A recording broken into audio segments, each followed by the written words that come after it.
Hello, everyone, and welcome to Someone Should Have Told Me. I am so sorry I have missed a couple of weeks, but you guys, I always talk about my parents, and my mom had went through some things where she was walking on Saturday, and then by Monday she couldn't stand.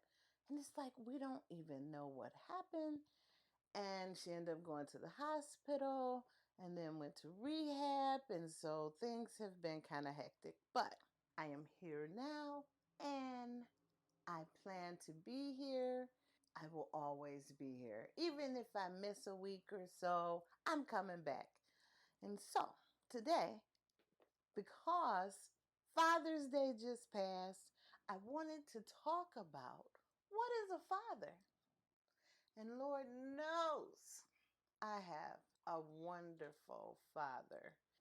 I've heard people say things like, I don't know how to be a father because I didn't have a father. And I think that is the most craziest thing that a person could say. So, first, I looked to see what Wikipedia said.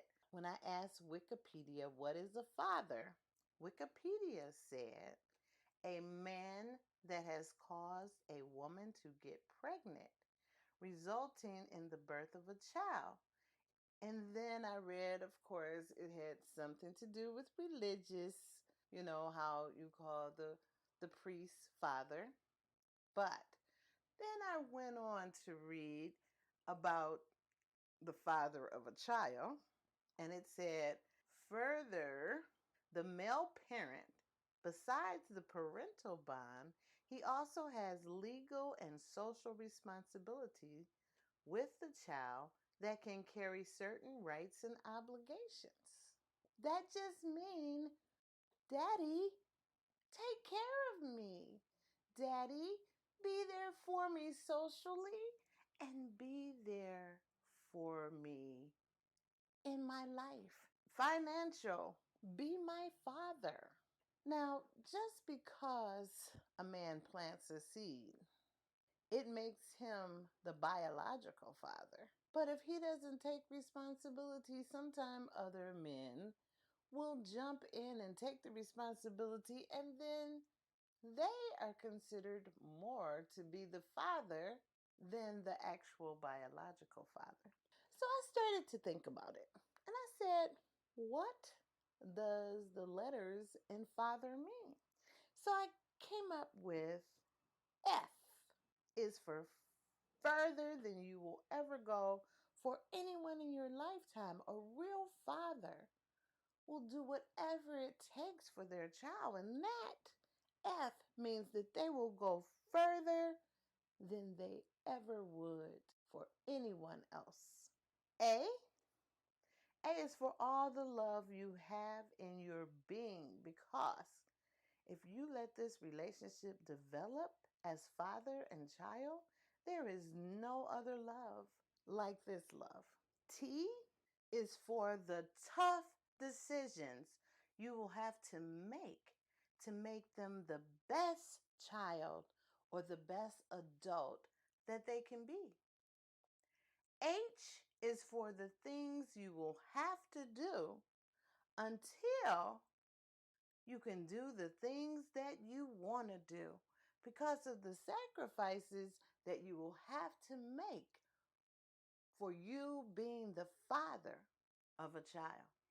E is for all the effort that we put into our children to make them the best that they can be. R is for the respect that you will get after you do all the things I mentioned in the role of a father. Now, because we are human, we will make some mistakes, but we will do our best. And I refer to the song by Ragaman called I'm Only Human.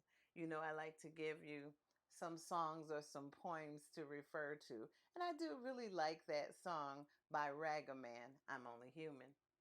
We are not perfect.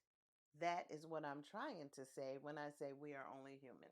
So we are not perfect And whatever we do, some things will be better than others, but all that is asked of you as a father is that you do the best you can for your children.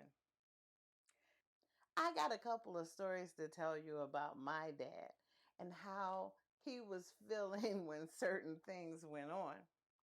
My dad was really, really awesome. And I remember when my mom bought me my first training bra. I was so excited. Oh my goodness. I got my first training bra. And I was sitting so my dad can make sure he see that I'm growing up. I'm not a baby anymore. And my dad looked and he said, "What is that that you have on?" And I'm sticking up my neck and I'm like, "It's a bra, Daddy." He just put his head down and shook his head. Later, he told me that he felt like his baby was growing up too fast, and that was the sign of the start of growing into be a woman. And it made him sad because I was the youngest girl, and he knew that all the baby girls was going to be gone. But I did have two younger brothers under me. Still, I was the last girl, and it seemed to hurt his heart when it brought me such joy. But now I understand what he was thinking and going through because I did that podcast about kids growing up so fast, and you have to be trying to be where you are while you're there because time flies so much. But I did that like last June for graduation, and I didn't do anything for fathers. Now I'm doing it for fathers this year. So I want to continue to tell you about my father because he was a father all along and he did not push his responsibilities off, and I don't care. I remember I got my first apartment and I had a roommate and I was getting ready to have my first Christmas. Oh my goodness. Where am I going to get a tree from? I never bought a Christmas tree. I don't even know how to go pick one out. I don't want those little ones that they sell at like the drugstore. So I called my daddy and I was like, "Dad, I need a Christmas tree." Next thing I know, my dad had put a tree on a truck and brought it to my apartment so that I could have my first Christmas with a wonderful Christmas tree. My dad, so thoughtful, still being a dad. Of course, you never stop being a dad. He's still a dad. And I'm much older than having my first apartment. Oh, my dad. My dad was always my dad. And when my husband asked my father to marry us, because remember, my father is a minister, I think that unconsciously, when he was marrying us, he did not make me say my vows. He made my husband say his. But when we got done with the wedding, and of course you all nervous, and he had told me, "Don't say I do, say I will," and made us say that. He said, "You don't say I do, you say I will," in the ceremony. And then the ceremony was over, and I don't remember the part where I said obey and all that stuff. And I think maybe unconsciously he left that part out, but I am still married to my husband, even though I didn't say that part of the vows. And it's so funny now because when my husband will say, "You said your vows," I said, "I never say obey. Remember, my father forgot that." It kind of makes him a little angry, but we've been married 35 years. We're way over that point. So that's just a little funny tidbit about my dad and him marrying us. Now, my husband and his dad, my husband, his dad, and his mom, I guess, were breaking up when he was maybe in his formative years, maybe 7, 8, 9. 10. So my husband said that he really wanted to be closer with his dad. So he would walk up to the motorcycle club and wait to see his dad. And then his dad would arrive and drive him back home because he didn't want him to be involved in the things that were going on at the motorcycle club. And my husband and his father, they did have a relationship because eventually my husband's father and his new wife got custody of my husband. So, but my husband said mostly his stepmother laid down the law and his dad just went along with it. So, I mean, they had a relationship, which is better than not having a relationship. And he did get my husband to come live with him maybe when he got to be about 12 years old. So they had a relationship. It wasn't perfect, but there's so many things that are not perfect, and better to have one than none. So, just from talking to my husband and his relationship with his father, he always says that when you hear men saying, I don't know how to be a father because I never had one, my husband always said that that was a cop out because he did not have the greatest father, but his father was around. But he said when we had our children that he just did what he would have wanted as a child or what he did want when he was a child. And that's what taught him how to be the best father that he could be because he did everything that he wanted his father to do. And I thought that was a great way to look at things because my children, my sons, love him for who he is.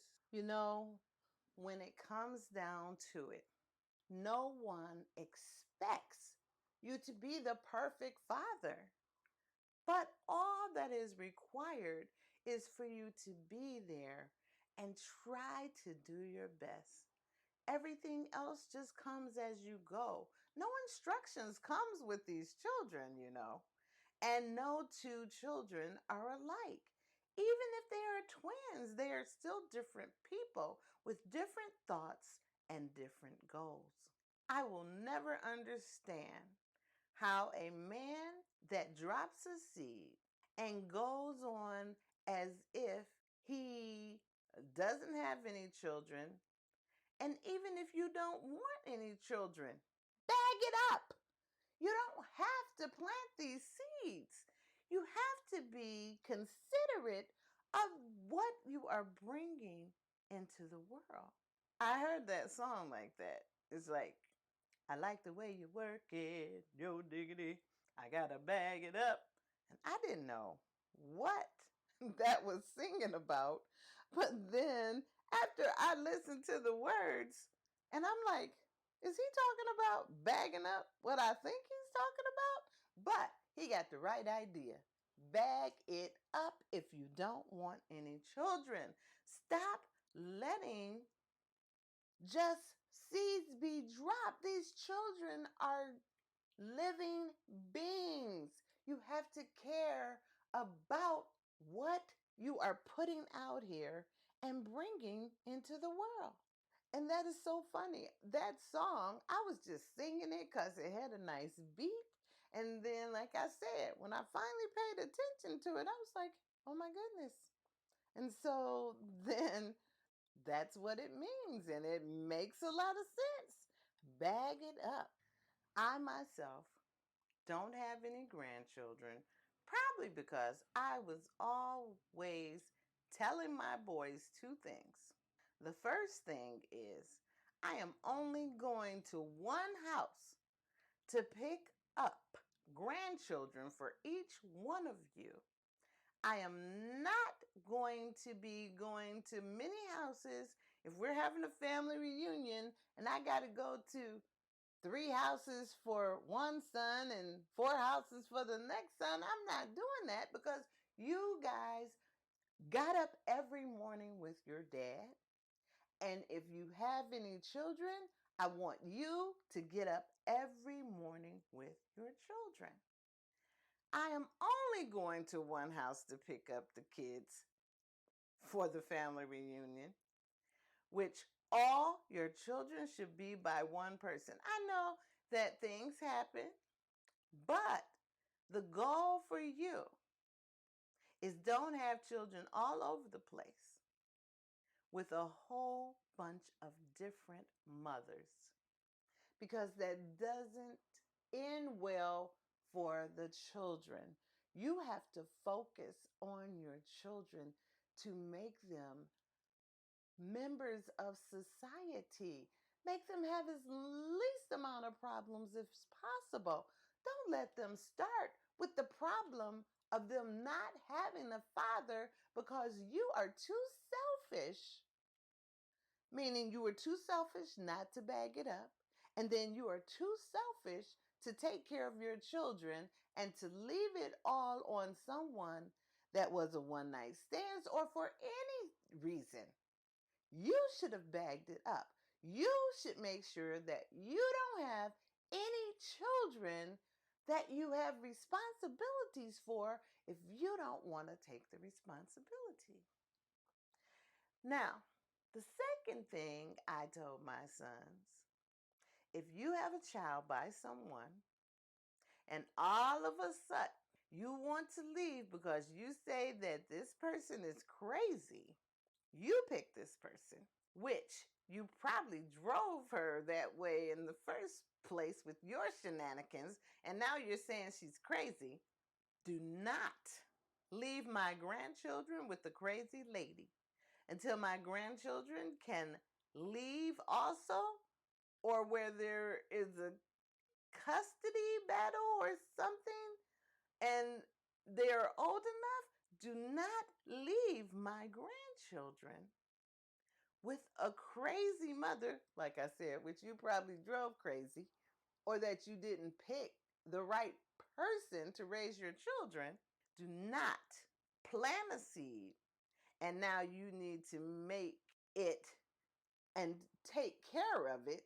Don't leave it with the crazy lady because you're saying that she's crazy. Because you're the one that was crazy for sleeping with the crazy lady and leaving your child with a crazy lady. Therefore, if you make the child, you need to stand the test of time until that child can be able to get away as you're getting away. Do not call the woman you laid down with crazy and then you leave your children with them, or else guess who sounds crazy? You need to give your children a good chance at life by giving them your best, the best of your ability. Children do need their parents to be on one accord as much as possible. The best parenting is living everyday life with your children, being there for them so that they can talk to you when they get home from school, or just knowing that you will be there during the night in case of a nightmare or sickness. My parents had 7 children. And do you think it was easy all the time? Of course it wasn't. But we were always together, and that gives you a sense of happiness and comfort no matter what goes on. And when I say no matter what goes on, I remember as a child. Remember, my parents had 7 children. My mother did not work. She did little crafts and things and sold some things to help, with the budget at home. But she knew her job was at home taking care of the kids because 7 kids, they needed someone there to guide them. So I remember one month the gas got cut off and it was off for a whole month. We had to heat up water to take a bath. My mom, because it we had hot plates, because the gas was off, the electric was still on. It used to be separate. So we had hot plates. My mother still cooked every day. We still took baths. And we still were very, very happy because we were all together. My dad went to work, came home, and they saved and they got the gas back on. We had a fireplace. They burned coal in the fireplace, but it was still happy times. I still felt secure. I still felt comfort and I still felt happiness. But it wasn't easy for my parents. It definitely was not easy for my father. He was out there working. My mother was taking care of the kids. You have to go through some things. But if you go through them as a family, it makes you that much stronger together. People look at us now, all seven of us, they be like, you all are still so close. You all still love each other. But that is because we were going through things way back when. We were going through things together, and we are still all together. And I just hold that up to my mother and my father. And my father, head of the household, then. It wasn't this thing where it was even a decision. Head of the household, worked for his family, did the best he could. And he was still, and to this day, is still content and happy. And we've been through some things. We got some stories to tell. But my dad never, never altered his ways. And of course, things was not perfect, but we were all together and we were happy. Then I'll tell you a story about me and my husband. And we are about to be married 35 years this August 2022. Every moment has not been, oh, it's so great. I remember one time we were having this big argument. He and I were at our salon, which was about 5 blocks from our home. We were there arguing so the kids would not overhear us. The kids called while we were arguing.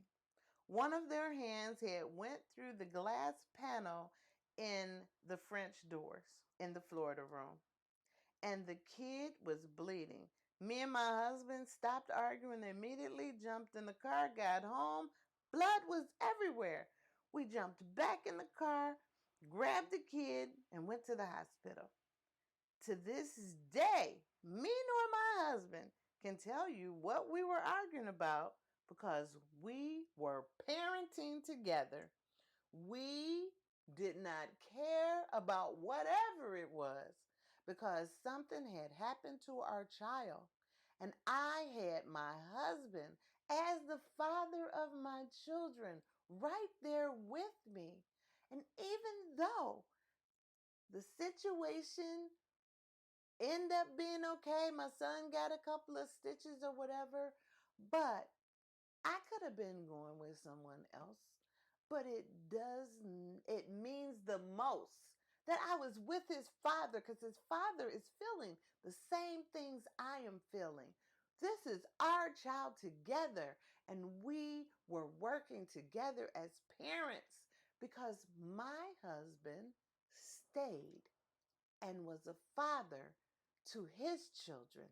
I don't care how mad he got at me or how bad I made him mad or made him upset. I remember before we were moving into a new house, and my husband had made me so upset. And I was like, you know what? I'm not moving with you. He was like, well, my kids are. And I'm like, no, your kids ain't. If I'm not moving with you, the kids ain't moving with you. And so he was like, he would have took the kids. If you want to leave, you go ahead. Them are my children. And I am going to be here to raise my children. And I will not let you take that from me. And so that was pretty amazing as well as a father in today's world. And you know what else is good about being with the person that you have had children with? We don't have to involve not one other person, not a stepmother, not a stepfather, not a girlfriend, not a boyfriend. We make decisions together with our children and with me and him. We make the decision that is best for our children. No second wife, second husband, putting a 2 cent in. No boyfriend, no girlfriend putting a 2 cent in. Because you know if you're with somebody else, they're going to put their 2 cent in. It just makes things a lot easier to make the decisions with the person that you made the child with. And of course, there are exceptions to the rules because you could have had a baby or a child with a crazy person for real, and you might need to get you and the child away from the person. But of course, and then maybe your second time around, you were with a more sensible person and you want their 2 cents.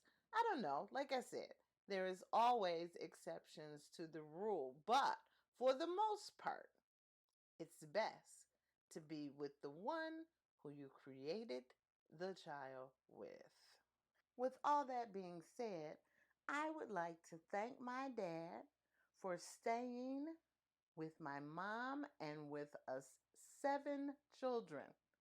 So many men would have left, but my dad stayed and did the best that he could. And I thank him for a very happy childhood. And to my husband, thank you for staying and helping to raise our children because it did make a difference of who they are. Because you and I know that no matter how hard it got, we put our family first, which has led us to where we are today. Thanks for being the best father that you knew how to be. With that being said, I'm going to have to go now. I have enjoyed talking to you guys and telling my stories. I love you all. And be good to each other out there. Be good to your children and be good to your mate.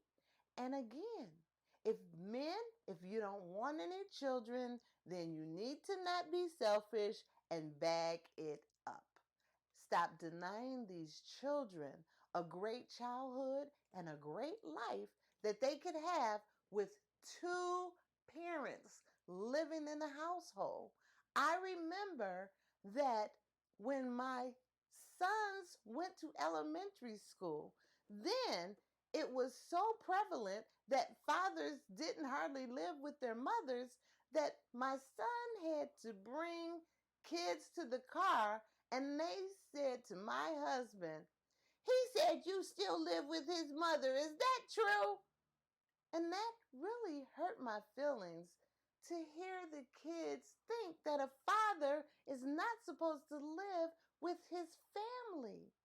People, we got to make things right. We got to help our children, and we have to do what's best for our families. Thanks for listening. Love you all.